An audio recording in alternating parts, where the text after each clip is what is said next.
Revenons sur le cas grec. À froid, loin des passions de l'été, nous avions critiqué alors l'accord entre la Grèce et ses créanciers, comme la plupart des économistes d'ailleurs, pour une raison majeure, c'est que ce troisième plan ne comporte aucun dispositif permettant une véritable reconstruction de l'économie grecque. C'est au fond un plan de liquidation judiciaire ordonnée qui repose sur 4 piliers.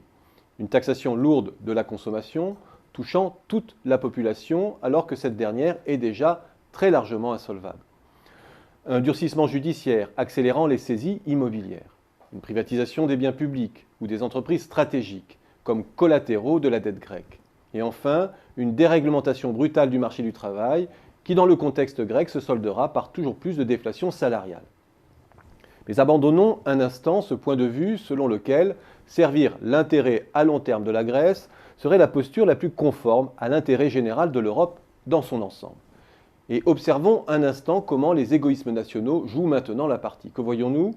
D'abord les Chinois, qui ont saisi l'opportunité d'avoir un accès privilégié vers l'Europe centrale et orientale, en étendant leur emprise sur le port du Pirée depuis 2008. Ils s'offrent les moyens d'acheminer des conteneurs en provenance d'Asie, avec des délais réduits de 6 à 10 jours par rapport aux grands ports du Nord, Hambourg, Rotterdam ou Anvers. Ils convoitent maintenant des bases logistiques. Ils s'activent avec la Serbie et la Hongrie pour construire une ligne à grande vitesse dédiée au transport de marchandises, réduisant de 20 à 30 jours le transport de marchandises vers l'Europe du Nord. Sans compter toutes les opportunités que va créer l'extension du canal de Suez, qui double ses capacités. Les Allemands ensuite. Le pays est, on le sait, globalement déficitaire sur ses échanges de services avec le reste du monde, du fait de sa balance touristique notamment. Comment rééquilibrer ce poste ? En prenant des intérêts sur les infrastructures touristiques à l'étranger. Et ce n'est pas un hasard si c'est une entreprise allemande, la société Fraport, qui vient de prendre possession de 14 aéroports régionaux grecs, dont certains très touristiques, comme Corfou, Rhodes, Kos ou Thessalonique, pour 1,2 milliard d'euros.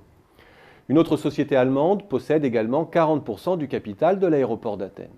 Et ce sont toujours les Allemands qui avaient proposé en juin de localiser le fonds de privatisation grec au Luxembourg, au sein de l'Institution pour la croissance, en lien avec la Banque européenne d'investissement et la Banque pour la reconstruction, KfW, une institution de droit allemand.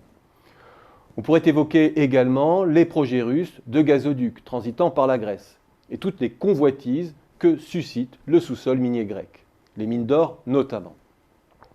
Ce bref aperçu montre deux choses. Un, que confrontée à un enjeu financier majeur, la Grèce se voit déposséder peu à peu des rentes qui auraient pu la mettre sur la voie d'un développement endogène. Et deux, que la France, n'ayant pas choisi son camp, se retrouve perdante sur tous les tableaux. N'ayant pas su protéger les intérêts de long terme de la Grèce, elle sonne pour l'heure aux abonnés absents dans la compétition que se livrent les pays pour saisir les atouts géostratégiques que recèle ce pays.